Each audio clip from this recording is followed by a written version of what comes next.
Hello, guys. Welcome to the live stream. Welcome to, hopefully, is working. Are we working? Yeah, I think we are. I think. Anyway, welcome to the stream. We're going to quickly talk. It's going to be a really quick one, just about Liverpool's transfers and just general chat about that. Give me 1 second, just as I quickly double check this stream is working as it should be. Hopefully, it is. And then we can talk. So, and we'll go through obviously the summer so far, who's joined, who's joining. It should be an interesting one. Give me 2 seconds.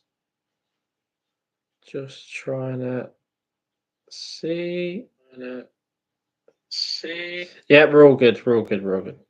So, as we know, Trent Alexander-Arnold, who has had his presentation or whatever you want to call it. That was live.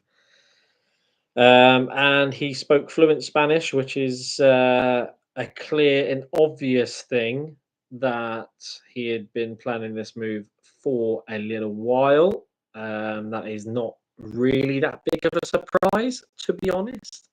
But we're going on to the 25-26 squad.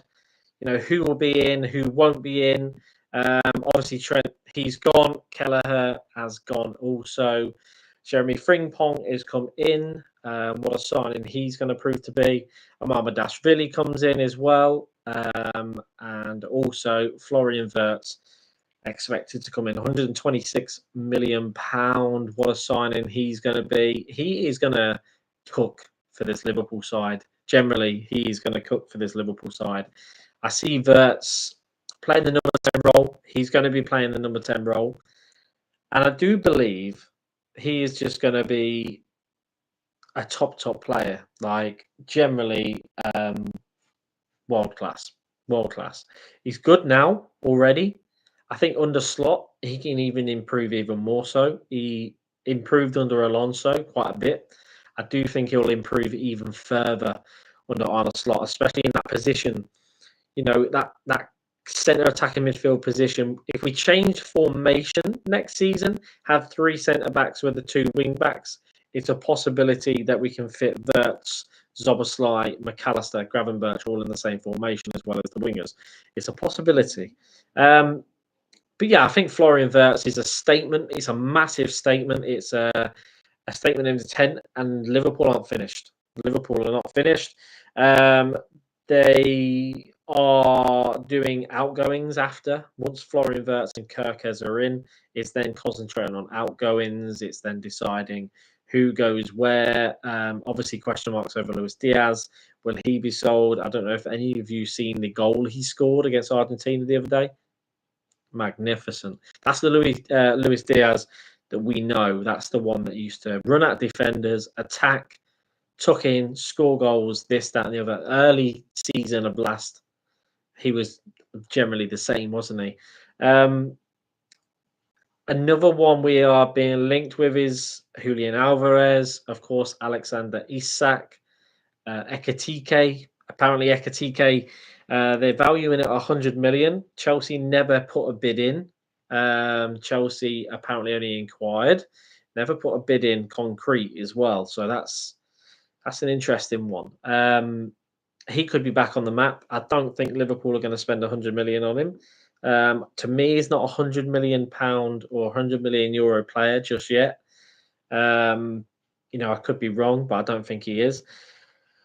I think also, guys, while you're here, smash the like button. The like button helps the algorithm. It helps us. It helps everything. So I appreciate that one.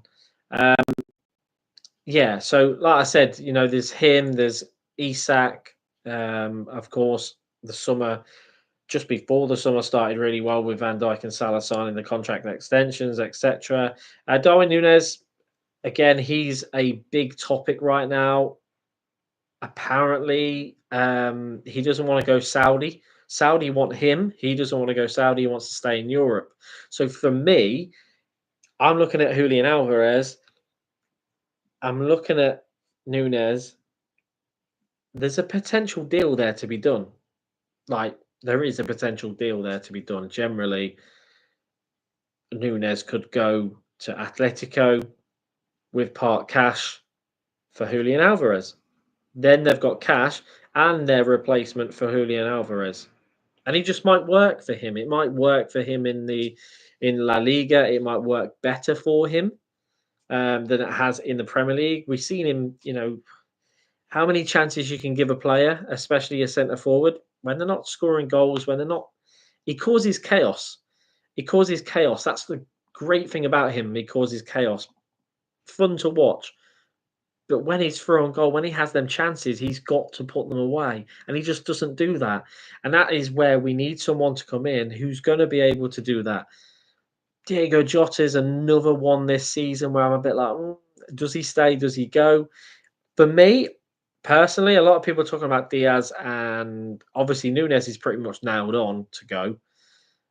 But other people are saying, do we let go Diaz? Do we let go Jota? Now, for me, out of the two, I'm letting Jota go. Just because the season he's had and also the amount of injuries he's starting to pick up now is a worrying thing. He's just doesn't seem clinical now. He had his moments, and then he wasn't clinical enough. Um, and I think that's the person who's got to go. But I have wrote down a little bit of a lineup that could be next season. So of course, this could be a different formation, but this is 4-3-3. I've just based it on a 4-3-3. So as you know, Verts won't be in the attacking mid role on that. It's just a 4-3-3. So we've got literally, obviously, despite because of rotation, Allison is bound to pick up an injury at some point as a goalkeeper. He tends to do that quite a bit. So let's say he's injured. Marmadashvili goes in goal. Right back, we've of course put Jeremy Frimpong. Centre backs Kanate Van Dijk. Left back, I put Milos Kerkez. And then Andy Robinson in rotation. Defensive midfield, Ryan Gravenberch, of course. Centre mid, I put McAllister and Zoboslai. Right wing, I've got Salah. Striker, I've got either Ekatike or Isak, possibly Alvarez. I do think we sign a new striker for sure, and I think it's going to be one of them three. Left wing, I've got Florian Wirtz or obviously Luis Diaz, so that can change. Obviously, the formation can differ as well. But of course, squad depth wise, would have Allison as backup or Ashvili as backup, depending. I would say Jaros for goalkeeper, but there's a strong possibility he moves to Ajax. You've got Joe Gomez, of course, if he can keep himself injury free for the first time in years. Connor Bradley, Curtis Jones, Cody Gakpo, Diego Jota, Federico Chiesa, if he stays. He probably ends up in Italy, to be honest with you. But again, you look at how we can line up, with how we can rotate. Florian Wirtz can play on the left. He can play in an attacking mid role. We're informed that he's going to play the attacking mid role, so that's perfect for me. It's perfect. I think the formation maybe gets tweaked next season. Maybe gets tweaked. I'm not sure. We'll talk for another couple of minutes, and then I'm going to have to go. Phone calls coming through on my phone, etc. So we'll see what that's about. But yeah, like next season's going to be interesting because I don't know if Arsenal are going to be any stronger than they are this season. I think they'll be as strong as they are this season. I think if they maybe get a little less injuries, I think maybe there's another 6, 7, or 8 points out of them for sure over a long period of time. I think the Premier League in general this season, well, last season now, points tally wise was quite low, I think, compared to other seasons. But we played phenomenal football through pretty much most of the season. We had a bit of a blip here and there. Obviously, the end of the season when we secured the title already, it wasn't really one of them things where you look at it in concern. I wasn't concerned by the last 3 or 4 weeks. I just wasn't. The players weren't concerned. I don't even think Arne Slot was concerned, to be honest with you. But yeah, I think it's going to be an interesting season. I don't see Man City performing as bad as they did before. But some of the latest reports, of course, Julian Alvarez being linked to Liverpool as a potential option. Apparently, his name it was mentioned internally by the club. Of course, Ekatike is up in the air. That could be something that we could see happen. So yeah, that's pretty much just a small live stream. But thank you for everyone who tapped the like button. I really appreciate that. I do really appreciate that.